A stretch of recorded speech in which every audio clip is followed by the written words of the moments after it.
একজন মুসলিম যখন সিরিয়ায় নির্যাতিত হয় কিংবা সিরিয়ার মতো একটি ভূখণ্ড যখন বিজয় লাভ করে, তাহলে আমার আনন্দ লাগার কারণটা কি? কিংবা আমার মধ্যে যদি আনন্দ অনুভূত না হয়, তাহলে এতে সমস্যা কোথায়? মুসল্লিবৃন্দ, মুরব্বিয়ানে আযম এবং যদ্দূর পর্যন্ত মাইকের সাউন্ড শোনা যাচ্ছে, আমার সম্মানিত মা ও বোনেরা, আমরা শুরুতে মহান রব্বুল আলামিনের দরবারে লাখো কোটি শুকরিয়া আদায় করছি, যিনি আমাদেরকে সপ্তাহের সৈয়দুল আইয়াম, শ্রেষ্ঠ দিন ইয়ামুল জুমার দিনে সবার আগে মসজিদে উপস্থিত হয়ে কিংবা প্রস্তুতি নিয়ে ঘরে বসে আজকের এই আলোচনা শোনার তৌফিক দান করেছেন। আমরা সেই মহান সত্তা রব্বুল আলামিনের দরবারে শুকরিয়া আদায় করছি, সকলে বলছি আলহামদুলিল্লাহ। দুরূদ ও সালাম বর্ষিত হোক আখির নবী মুহাম্মদ রাসূলুল্লাহ সাল্লাল্লাহু আলাইহি ওয়াসাল্লামের প্রতি, যার আগমন ঘটেছিল মানবতার কল্যাণে, যিনি আমাদেরকে দ্বীন শিখিয়েছেন, যিনি মানবতার মুক্তির জন্য আজীবন লড়াই করেছেন, এবং যে আখির নবী মুহাম্মদ রাসূলুল্লাহ সাল্লাল্লাহু আলাইহি ওয়াসাল্লাম বর্তমান সিরিয়া, ফিলিস্তিন, লেবানন, জর্দান সম্পর্কে ভবিষ্যৎবাণী করেছেন। যে আখির নবী মুহাম্মদ রাসূলুল্লাহ সাল্লাল্লাহু আলাইহি ওয়াসাল্লাম সিরিয়াকে একটি বরকতময় স্থান হিসেবে উল্লেখ করেছেন। যে আখির নবী মুহাম্মদ রাসূলুল্লাহ সাল্লাল্লাহু আলাইহি ওয়াসাল্লাম আমাদেরকে জানিয়েছেন এই সিরিয়ায় এমন একটি দল থাকবে যারা কিয়ামত পর্যন্ত সত্যের পক্ষে লড়াই করতে থাকবে। যে আখির নবী মুহাম্মদ রাসূলুল্লাহ সাল্লাল্লাহু আলাইহি ওয়াসাল্লাম আমাদের জানিয়েছেন এই বিলাদুশ শাম, সিরিয়া অঞ্চলেই কিয়ামত সংঘটিত হবে। এই অঞ্চলেই হযরত ঈসা আলাইহিস সালাম একটি ধবধবে সাদা মিনারে বিশিষ্ট মসজিদে অবতরণ করবেন। যে আখির নবী মুহাম্মদ রাসূলুল্লাহ সাল্লাল্লাহু আলাইহি ওয়াসাল্লাম আমাদের জানিয়েছেন এই দামেস্কের পাশেই হযরত ঈসা আলাইহিস সালাম দাজ্জালকে হত্যা করবেন। এভাবে করেই যে আখির নবী মুহাম্মদ রাসূলুল্লাহ সাল্লাল্লাহু আলাইহি ওয়াসাল্লাম আমাদের বিলাদুশ শাম, সিরিয়া, লেবানন, ফিলিস্তিন, জর্দান এবং ইরাকের কিছু অংশ সম্পর্কে আমাদেরকে জানিয়েছেন এবং এসব এলাকা বরকতময় এলাকা হিসেবে ঘোষণা করেছেন। আমরা সেই আখির নবী মুহাম্মদ রাসূলুল্লাহ সাল্লাল্লাহু আলাইহি ওয়াসাল্লামের প্রতি দুরূদ ও সালাম পেশ করছি। আল্লাহুম্মা সাল্লি আলাইহি ওয়া বারিক আলাইহি। সম্মানিত মুসলিমবৃন্দ, আমরা ইতিমধ্যেই জানতে পেরেছি গত 6 ডিসেম্বর প্রায় অর্ধ শতাব্দীর জুলুম নির্যাতনের অবসান ঘটেছে। সিরিয়ায় সুন্নি মুসলমানদের উপরে যে অর্ধ শতাব্দী ধরে 50 বছরের ঊর্ধ্বে, 50 বছরের চেয়ে বেশি সময় ধরে যে এলাকায় মুসলমানদের উপর ইতিহাসের বর্বর নির্যাতন চালানো হয়েছিল,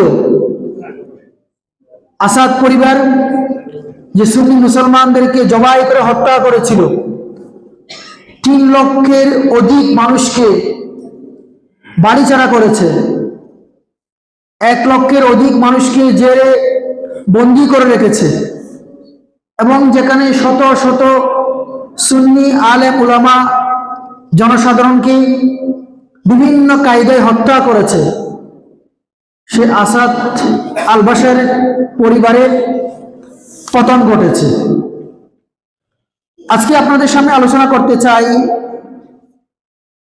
আসাদ আল বাশার মুসলমানদের উপর যে জুলুম নির্যাতন করেছে সিরিয়ার মতো একটি বরকতময় ভূখণ্ডে বসে, এবং তাকে যারা সহযোগিতা করেছে রাশিয়া এবং ইরান, যারা এই বরকতময় ভূখণ্ডকে রক্তে রঞ্জিত করেছে, এমন একটি বরকতময় ভূখণ্ড সম্পর্কে কোরআন এবং হাদিসে কি আলোচনা এসেছে একজন মুসলিম হিসেবে আমাদের জানা দরকার।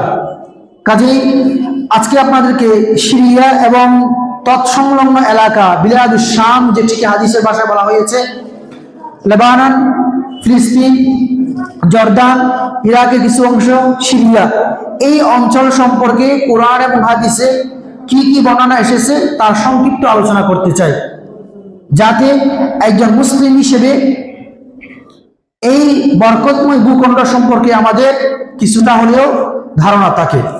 মুহতারাম হাজরিন, আমরা যদি কোরআন এবং হাদিসের বর্ণনা দেখি, কোরআনের মধ্যে বলা হয়েছে বিভিন্ন আয়াতে, যেমন সূরা ইসরা শুরুতে আল্লাহ সুবহানাহু ওয়া তাআলা বলেছেন, সুবহানাল্লাযী আসরা বিআবদিহি লাইলাম মিনাল মাসজিদিল হারামি ইলাল মাসজিদিল আকসাল্লাযী বারাকনা হাওলাহু, যে আমি নবী আলাইহিস সালাতু ওয়াস সালামকে মক্কা থেকে ফিলিস্তিন বাইতুল মাকদিস পর্যন্ত রাত্রে সফর করিয়েছি, যে ফিলিস্তিনের আশপাশে বারাকনা হাওলাহু, যার আশপাশে আমি বরকত দান করেছি।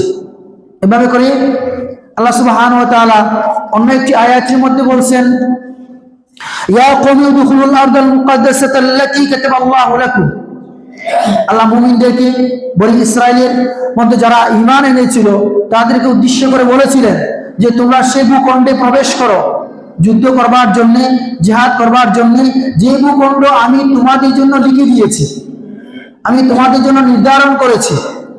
অন্য আয়াতে আল্লাহ সুবহানাহু ওয়া তাআলা বলছেন, ওয়া নাজ্জাইনাহু ওয়া লূতান ইলাল আরদিল্লাতী বারাকনা ফিহা লিল আলামিন, যে আমি হযরতে ইব্রাহিম আলাইহিস সালাম এবং লূত আলাইহিস সালামকে এমন একটি ভূখণ্ডে নাজাত দিলাম যার মধ্যে আমি বরকত দান করেছি। এভাবে করে বিভিন্ন আয়াত এবং হাদিসের মধ্যে বিলাদুশ শাম সম্পর্কে বরকত দেওয়ার বর্ণনা এসেছে। রাসূল করিম সাল্লাল্লাহু আলাইহি ওয়াসাল্লামের বিভিন্ন হাদিস দ্বারা, সহিহ বুখারী, সহিহ মুসলিমের এবং অন্যান্য হাদিস গ্রন্থের সহিহ হাদিস দ্বারা প্রমাণিত হয় রব্বুল আলামিন এই অঞ্চলটাকে অত্যন্ত বরকতময় করে বানিয়েছেন। আজকে আমরা এই সংক্ষিপ্ত আলোচনায় মূলত জানব যে এই বরকতময় এলাকা, বরকতময় ভূখণ্ড সম্পর্কে একজন মুসলমানের কেমন ধারণা থাকা উচিত এবং আমার সাথে এই ভূখণ্ডের সম্পর্কটা কোথায়। একজন মুসলিম যখন সিরিয়ায় নির্যাতিত হয় কিংবা সিরিয়ার মতো একটি ভূখণ্ড যখন বিজয় লাভ করে, তাহলে আমার আনন্দ লাগার কারণটা কি? কিংবা আমার মধ্যে যদি আনন্দ অনুভূত না হয় তাহলে এতে সমস্যা কোথায়? যদি আমরা শুরুতেই সংক্ষিপ্ত আকারে বলি যে সিরিয়ায় মুসলমানদের বিজয় মূলত বিশ্ববাসীর মুসলমানদের বিজয়।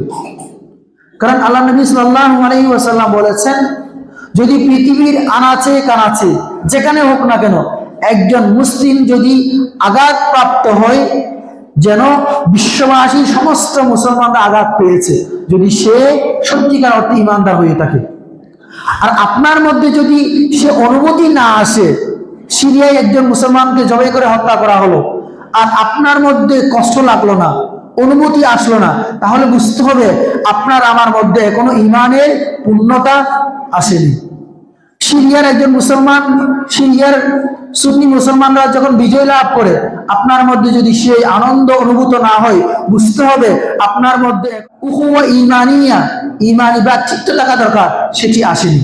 আর সেটি না আসা পূর্ণাঙ্গ ঈমানের পরিপন্থী। অতএব সিরিয়ার বিজয় আমাদের বিজয়, সিরিয়ার পরাজয় আমাদের পরাজয়। সিরিয়ার মুসলমানকে হত্যা করা আমার ভাইকে হত্যা করা, সিরিয়ার মুসলিম নারীকে নির্যাতন করা আমার বোনকে নির্যাতন করা। আর যখন এই সিরিয়ার কোনো মুসলিম বিজয় লাভ করে সেটি আমারই বিজয়। মুহতারাম হাজরিন, এখন বিলাদুশ শাম, কুরআনুল কারীমের বিলাদুশ শামটি ব্যবহৃত হয়নি, তবে হাদিস শরীফের মধ্যে শাম শব্দটি এসেছে। ফিলিস্তিন, লেবানন, জর্দান এভাবে না এসেছে একটি শব্দ শাম, যেটাকে হাদিসের অন্যান্য ব্যাখ্যাকারীরা বিলাদুশ শাম কিংবা শাম ভূখণ্ড বলে ব্যাখ্যা দিয়েছে। এই শাম ভূখণ্ডের মধ্যে মূলত বর্তমান সময়ে তিনটি দেশ আমি শুরুতে বললাম লেবানন, জর্দান, সিরিয়া, ফিলিস্তিন, এই 4টি দেশ আর ইরাকের কিছু অংশ এই বিলাদুস শামের মধ্যে, যা হাদিসে বর্ণিত হয়েছে, যে শব্দটি হাদিসে বারবার এসেছে, এই বিলাদুস শামের অন্তর্ভুক্ত। অতএব আল্লাহ নবী সাল্লাল্লাহু আলাইহি ওয়াসাল্লামের বিলাদুস শাম সম্পর্কে যত বরকতময় কথা এসেছে, যত ভবিষ্যৎবাণী এসেছে, প্রত্যেকটি ভবিষ্যৎবাণী এই কয়েকটি দেশের সাথে সম্পৃক্ত। হোক না বর্তমান সময়ে সেটি লেবানন নামে পরিচিত, জর্দান নামে পরিচিত, কিংবা সিরিয়া নামে পরিচিত, কিংবা ইরাক নামে পরিচিত, যেভাবে হোক না কেন বিলাদুস শাম সম্পর্কে যত সুসংবাদ এসেছে প্রত্যেকটি এই অঞ্চলগুলোর জন্য প্রযোজ্য। অতএব বিলাদুস শাম সম্পর্কে যত হাদিস আসবে, বিলাদুস শাম সম্পর্কে যত আয়াত বর্ণিত হবে, এগুলো মুসলমানদের জন্য। আল্লাহ সুবহানাহু ওয়া তাআলা সূরা আম্বিয়া হযরত সুলাইমান আলাইহিস সালামের ঘটনা বর্ণনা করেছেন। তারপরে হযরত ঈসা আলাইহিস সালামের ঘটনা বর্ণিত হয়েছে, হযরত ইব্রাহিম আলাইহিস সালামের ঘটনা বর্ণিত হয়েছে, লূত আলাইহিস সালামের ঘটনা বর্ণিত হয়েছে, দাউদ আলাইহিস সালামের ঘটনা বর্ণিত হয়েছে। অসংখ্য নবী রাসূলের ঘটনা বর্ণিত হয়েছে যা এই বিলাদুস শামের সাথে সম্পৃক্ত। আল্লাহ সুবহানাহু ওয়া তাআলা পৃথিবীতে যত নবী রাসূল প্রেরণ করেছেন তার অধিকাংশ নবী রাসূল এই বিলাদুস শামের কোনো অঞ্চলে প্রেরণ করেছেন। অর্থাৎ পৃথিবীর অন্যান্য অঞ্চলে যত নবী রাসূল প্রেরণ করেছেন তার বড় একটি সংখ্যা নবী রাসূল এসেছেন এই বিলাদুস শাম সম্পর্কে। আর এই যে বরকতময় বলা হয়েছে, অনেকগুলো কারণেই এই এলাকাটি বরকতময়। আপনি দেখবেন বিলাদুস শাম এই অঞ্চলগুলো ফলে মূলে ভরা, এই এলাকায় নদী নালায় ভরা, এই এলাকায় আল্লাহর ফেরেশতা হযরত জিবরিল আমিন আলাইহিস সালাম বহুবার এসেছেন, বিভিন্ন নবী রাসূলের কাছে ওহী নিয়ে এসেছেন। এই জন্য এই এলাকা বরকতময়। এই এলাকায় যেহেতু অসংখ্য নবী রাসূল এসেছেন এবং ইসলামের দাওয়াত দিয়েছেন, সত্যের বাণী উদ্দিন করবার জন্য জিহাদ করেছেন, আমৃত্যু লড়াই করেছেন, কাজেই এই এলাকা বরকতময়। মুহতারাম হাজিরিন, আল্লাহ সুবহানাহু ওয়া তাআলা হযরত সুলাইমান আলাইহিস সালামের বর্ণনা দিতে গিয়ে সূরা আম্বিয়ার 81 নম্বর আয়াতে বলছেন, ওয়ালি সুলাইমান আর-রিহা আসিফাতান তাজরি বিআমরিহি ইলাল আরদিল্লাতী বারাকনা ফিহা ওয়া কুননা বিকুল্লি শাইইন আলিমিন। যে আমি সুলাইমানের জন্য বাতাসকে, বায়ুকে তার অনুগত করে দিলাম, তার কথাই চলতো। এই বায়ু হযরত সুলাইমান আলাইহিস সালামের নির্দেশে ইলাল আরদিল্লাতী ওই এলাকায় প্রবাহিত হলো, যে এলাকায় আমি আল্লাহ সুবহানাহু ওয়া তাআলা বরকত দান করেছি। ওয়া কুননা বিকুল্লি শাইইন আলিমিন, আর আমি সব বিষয়ে জ্ঞান রাখি। এভাবে করে আল্লাহ সুবহানাহু ওয়া তাআলা বিভিন্ন আয়াতে এই এলাকার বরকতময় এটি প্রমাণ করেছেন। আল্লাহ নবী সাল্লাল্লাহু আলাইহি ওয়াসাল্লাম হাদিস বর্ণিত হয়েছে সহিহ বুখারীর 1037 নম্বর হাদিস। আল্লাহ নবী সাল্লাল্লাহু আলাইহি ওয়াসাল্লাম এই বিলাদুস শামের জন্য সরাসরি দোয়া করেছেন। তিনি বলেছেন, আল্লাহুম্মা বারিক লানা ফি শামিনা, হে আল্লাহ তুমি আমাদের শামে বরকত দান করো, আমাদের শামে বরকত দান করো। অর্থাৎ ফিলিস্তিন, লেবানন, জর্দান, সিরিয়া, ইরাকের কিছু অঞ্চলে তুমি বরকত দান করো। এভাবে আল্লাহ নবী সাল্লাল্লাহু আলাইহি ওয়াসাল্লাম ইয়ামানের জন্য দোয়া করেছেন, বরকতের দোয়া করেছেন। মুহতারাম হাজিরিন, এই বিলাদুস শাম আমাদের জন্য এ কারণেই গুরুত্বপূর্ণ যে এই বিলাদুস শামের মধ্যে ফেরেশতারা তাদের ডানা বিছিয়ে দেন, ফেরেশতারা তাদের ডানা বিছিয়ে দেন। ইমাম তিরমিজি রাহমাতুল্লাহি আলাইহি হাদিস বর্ণনা করেছেন, হাদিস নম্বর 3954। আল্লাহ নবী সাল্লাল্লাহু আলাইহি ওয়াসাল্লাম বললেন, তুবা লিশ-শাম, সুসংবাদ শামবাসীর জন্য, সুসংবাদ শামবাসীর জন্য। উপস্থিত সাহাবায়ে কেরাম প্রশ্ন করলেন, লিআইয়ি যালিকা ইয়া রাসূলুল্লাহ, তাদের জন্য সুসংবাদ কেন? কেন তাদের জন্য সুসংবাদ? আল্লাহ নবী বললেন, লিআন্না মালাইকাতার রহমানি বাসিতাতুন আজনিহাতাহা আলাইহা, কারণ রহমান আল্লাহ সুবহানাহু ওয়া তাআলা ফেরেশতাগণ তাদের ডানা এদের উপরে বিছিয়ে দেবে। এখন আপনাদের প্রশ্ন আসবে, যদি ফেরেশতারা ডানা বিছিয়ে দিয়ে থাকেন, যদি এটি বরকতময় হয়, যদি এখানে এমন একটি দল থাকে যাদেরকে রব্বুল আলামিন কিয়ামত পর্যন্ত সাহায্য করবেন, তাহলে এই এলাকার মানুষ এত নির্যাতিত হচ্ছে কেন? এই এলাকার মানুষ এত নিপীড়িত কেন? কেন এখানে এভাবেই হত্যা করা যাচ্ছে? এটি সংক্ষিপ্ত উত্তর হলো যে আল্লাহ সুবহানাহু ওয়া তাআলা মূলত যাদেরকে ভালোবাসেন তাদের দিয়েই পরীক্ষা গ্রহণ করেন, তাদের থেকেই পরীক্ষা নেন। আর এই পরীক্ষায় যারা উত্তীর্ণ হবে, এই পরীক্ষায় যারা সবর করবে, এই পরীক্ষায় যারা আল্লাহর কালিমা লিআলাই কালিমাতিল্লাহর জন্য যুদ্ধ জিহাদ করে যাবে, রব্বুল আলামিন তাদেরকে জান্নাত দান করবেন। অতএব কোনো এলাকায় নিপীড়ন হওয়া, কোনো এলাকায় আল্লাহর পক্ষ থেকে পরীক্ষা আসা অর্থ এই না যে ওই এলাকাবাসীকে আল্লাহ সুবহানাহু ওয়া তাআলা পছন্দ করেন না, বরং এটি তার উল্টো। আমরা যদি বিভিন্ন নবী রাসূলদের ঘটনাগুলো দেখি, পৃথিবীতে সব থেকে প্রিয় বান্দা আল্লাহ তারা কারা? নবী এবং রসুলগণ, এবং তারাই সব থেকে বেশি পৃথিবীতে নিপীড়িত হয়েছে। আল্লাহর সব থেকে প্রিয় বান্দা ও রসুল আখির নবী মুহাম্মদ রাসূলুল্লাহ সাল্লাল্লাহু আলাইহি ওয়াসাল্লাম, তাকে কত নির্যাতন করা হয়েছে, তাকে হত্যার জন্য ষড়যন্ত্র করা হয়েছে, তাকে দেশ ছেড়ে পালিয়ে যেতে হয়েছে, হিজরত করতে হয়েছে আল্লাহর নির্দেশে। এরকম করে হযরত মূসা আলাইহিস সালামের কথা বলেন, হযরত ঈসা আলাইহিস সালামের কথা বলেন, তাকে হত্যা করবার জন্য তারা পরিকল্পনা করলো। আল্লাহ সুবহানাহু ওয়া তাআলা সেই পরিকল্পনাকে পাল্টে দিলেন। এরকম পৃথিবীতে যত নবী রাসূল এসেছেন এবং যারা আল্লাহর কাছে সবথেকে প্রিয় বান্দা ছিল, নবী ছিল, রাসূল ছিল, তাদের উপরে ঝড় তুফান গিয়েছে। অতএব কোনো দেশে ঝড় তুফান আসা, তাদের উপর জুলুম নির্যাতন আসা, তারা নিহত হওয়া, শহীদ হওয়া, এটি আল্লাহর অপ্রিয় হওয়ার কোনো কারণ নয়, বরং এই মাধ্যমে রব্বুল আলামিন তাদের রফায়ে দারাজাত করেন, তাদের সম্মানকে বাড়িয়ে দেন। অতএব সিরিয়ার উপরে ফেরেশতাদের ডানা বিছিয়ে দেওয়ার অর্থ এই না যে রব্বুল আলামিন তাদেরকে এই মুহূর্তে কি করবেন, সব সময়ের জন্য তাদেরকে পরীক্ষা ছাড়াই তাদেরকে জান্নাত নসিব করবেন, বরং রব্বুল আলামিন তাদেরকে সবসময় তাদের নুসরত তাদের সাথেই আছে, কিন্তু তাদের থেকে পরীক্ষা নিতে চান কে বেশি ধৈর্য ধারণ করে, কে আল্লাহর কালিমাত লা আল্লাহর একত্ববাদকে প্রতিষ্ঠা করবার জন্য জিহাদের ময়দানে ছুটে আসে। এইটুকু পরীক্ষা আল্লাহ সুবহানাহু ওয়া তাআলা নিতে চান। মুহতারাম হাজিরিন, সিরিয়া সম্পর্কে অনেকগুলো হাদিস পাওয়া যায়, বিলাদুশ শাম সম্পর্কে অনেকগুলো হাদিস পাওয়া যায়। একটি হাদিসে আল্লাহ নবী সাল্লাল্লাহু আলাইহি ওয়াসাল্লাম বলেন যে কিয়ামতের আগে মুসলমানদের তিনটি বড় সৈন্যদল জিহাদ করতে যাবে, তিনটি বড় সৈন্যদল জিহাদে লিপ্ত থাকবে।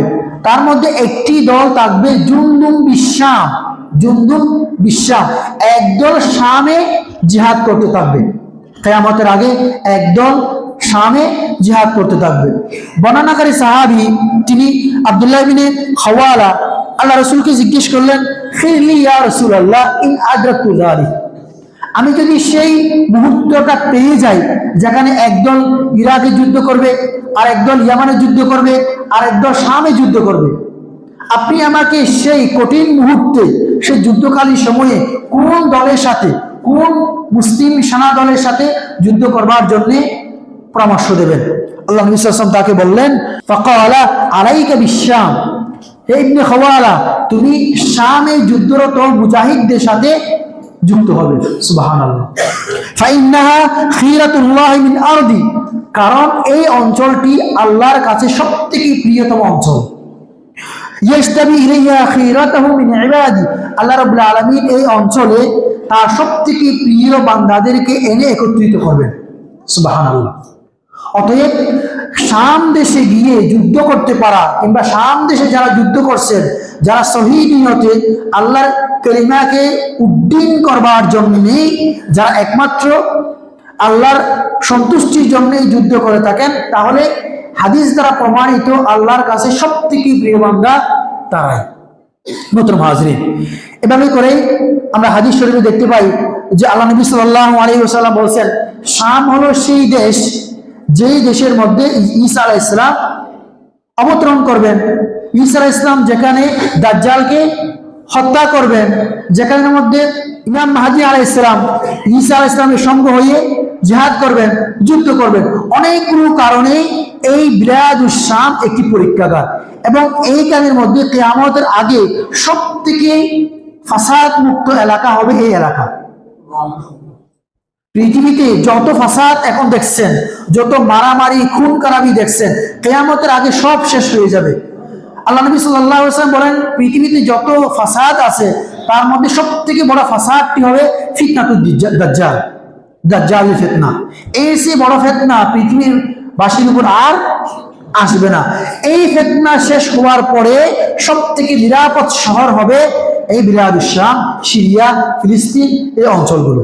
ইমাম আবু দাউদ রাহমাতুল্লাহি আলাইহি তার বিখ্যাত হাদিস গ্রন্থ সুনান আবু দাউদ একটি হাদিস বর্ণনা করেছেন, ইন্না ফুসলাতাল মুসলিমিনা ইয়াউমাল মালহামা বিল গৌতা। কিয়ামতের আগে যখন বিশাল বড় বড় যুদ্ধ শুরু হবে, এই যুদ্ধের সময়ে মুজাহিদদের ছাউনি থাকবে, তাদের বিশাল ঘাঁটিটি থাকবে গুতা নামক স্থানে। সেটি কোথায়? ইলা জানিবি মাদিনাতিন ইউকালু লাহা দিমাশক। গুতা হলো এমন একটি জায়গা যা দামেস্ক শহরের পাশাপাশি অবস্থিত। সেখানেই মুসলমানদের সবথেকে বড় সেনাবাহিনীর ঘাঁটিটি থাকবে, আর এখান থেকে মুসলমানরা বিশ্ববাসীকে নিয়ন্ত্রণ করবে। মোহতরম হাজির, অতএব শাম দেশে জিহাদ পরিচালিত হওয়া এবং সেখানে মুসলমানরা নির্যাতিত হওয়া, মুসলমান শহীদ হওয়া, এটি আল্লাহর পক্ষ থেকে একটি পরীক্ষা মাত্র। এবং এই পরীক্ষার মাধ্যমে রব্বুল আলামিন কিয়ামতের আগে নিরাপদ শহর এবং বিশ্ববাসীর উপরে মুসলমানদেরকে বিজয় দান করবেন এই শামের নেতৃত্বে, শামের নেতৃত্বে। অতএব এই শামের বিজয়ী যারা আনন্দিত হতে পারে, এই শামের যুদ্ধের সাথে যারা একত্রতা পোষণ করতে পারে, তারাই সত্যিকার অর্থে ঈমানদার। ইমাম তিরমিজি রাহমাতুল্লাহি আলাইহি হাদিস বর্ণনা করেছেন যে শাম হলো যেখানে কিয়ামত অনুষ্ঠিত হবে। শাম হলো যেখানে কিয়ামত অনুষ্ঠিত হবে। আমরা সবাই কবর থেকে উঠবো, দৌড়ে দৌড়ে এই শাম দেশের দিকে যাব, সেখানেই আমাদের হিসাব নিকাশ অনুষ্ঠিত হবে। আল্লাহ নবী সাল্লাল্লাহু আলাইহি ওয়াসাল্লাম বলেছেন, আশ-শামু আরদুল মাহশারি ওয়াল মানশার। শাম হলো হিসাব নিকাশের স্থান, এখানেই কিয়ামত অনুষ্ঠিত হবে, এখানেই আমাদের হিসাব নিকাশ হবে। মোহতরম হাজিরিন, এভাবে করেই যদি আপনি শাম দেশ সম্পর্কে পড়াশোনা করতে যান, অসংখ্য হাদিস পাবেন যেগুলো আপনাকে শামের প্রতি আপনার ভালোবাসা বাড়াবে। আল্লাহ নবী সাল্লাল্লাহু আলাইহি ওয়াসাল্লাম শাম দেশের প্রতি যুদ্ধ পরিচালনা করবার জন্য আদেশ দিয়েছেন। সাহাবা کرام রাদিয়াল্লাহু তাআলা আনহুকে উৎসাহিত করেছেন, শাম দেশকে বিজয় করবার জন্য প্রস্তুতি গ্রহণ করতে বলেছেন। এই হাদিসগুলো যখন আপনি পড়বেন, এই ঘটনাগুলো যখন আপনি পড়বেন, তখন আপনার মধ্যে একটি আনন্দ জাগবে, আপনার মধ্যে একটি স্পৃহা তৈরি হবে যে সেনা দলকে রব্বুল আলামিনের পক্ষ থেকে বিশেষ সহযোগিতা দান করবেন, তাদের সাথে আপনি সম্পৃক্ত হতে পারেন। আর তাদের সাথে সম্পৃক্ত হয়ে আপনি যখন আপনার জীবনকে শক্ত করতে পারবেন, তাদের সাথে একত্র পোষণ করতে পারবেন, এবং জিহাদকে আপনি যখন সত্যিকার অর্থে জিহাদের মতো করে স্বীকার করতে পারবেন, জিহাদকে যখন পশ্চিমারা সন্ত্রাস বলে চালিয়ে দিতে চায় তার বিরুদ্ধে আপনি দাঁড়াতে পারবেন, তখনই হবেন আপনি একজন পূর্ণাঙ্গ ঈমানদার। মোহতরম হাজির, অতএব গত 6 তারিখে যে মুসলমানদের বিজয় হয়েছে, শাম দেশে যে বিজয় হয়েছে, এই বিজয় আমাদেরই বিজয়। এই বিজয়ে আমাদেরকেই আনন্দ উল্লাস করতে হবে, তবে সেই আনন্দ উল্লাস পশ্চিমাদের মতো নয়। নবী করিম সাল্লাল্লাহু আলাইহি ওয়াসাল্লাম আমাদেরকে আনন্দ উল্লাসের পদ্ধতি শিখিয়েছেন। মক্কা বিজয়ের পর আমরা নবী করিম সাল্লাল্লাহু আলাইহি ওয়াসাল্লামের আনন্দ উল্লাসের চিত্র দেখতে পেয়েছি। সেটি হবে একজন মুসলমানদের আনন্দ উল্লাস বিজয়ী উদযাপনের সিস্টেম। মোহতরম হাজিরিন, অতএব সংক্ষিপ্ত আকারে যেটি বলতে চাই সেটা হচ্ছে যে শাম দেশের বর্তমান যে পরিস্থিতি, এই বিজয়ের পরপরেই ইসরায়েল তাদের উপরে ইতিহাসের সবথেকে মারাত্মক ভয়ঙ্কর আক্রমণ চালিয়েছে। একদিনে তারা 250 বিমান হামলা করেছে। তারা বহু এলাকা যেখানে এই আসাদ আল বাশরের যেখানে গুরুত্বপূর্ণ ডকুমেন্ট ছিল, যেগুলো এই বিজয়ীদের হাতে আসলে তাদের অনেকগুলো নথিপত্র চলে আসলে তারা অনেক কিছু জানতে পারত, এই জিনিসগুলো ধ্বংস করে দেওয়া হয়েছে। এই ভবনগুলোকে চূর্ণ বিচূর্ণ করে দেওয়া হয়েছে, এবং ইসরায়েল উঠে পড়ে লেগেছে কিভাবে তাদের গোলামভূমি সহ এই অঞ্চলটাকে পুনর্দখল করতে পারে। আমরা আল্লাহর কাছে দোয়া করব এবং নিজের জায়গা থেকে সর্বোচ্চ চেষ্টা করব যেন আল্লাহ সুবহানাহু ওয়া তাআলা তাদের এই বিজয়টাকে ধরে রাখতে পারে। রব্বুল আলামিন যেন তাদের মধ্যে ঈমানি শক্তি দান করেন। মোহতরম হাজিরিন, মনে রাখতে হবে কিয়ামত পর্যন্ত এই যুদ্ধ চলবেই।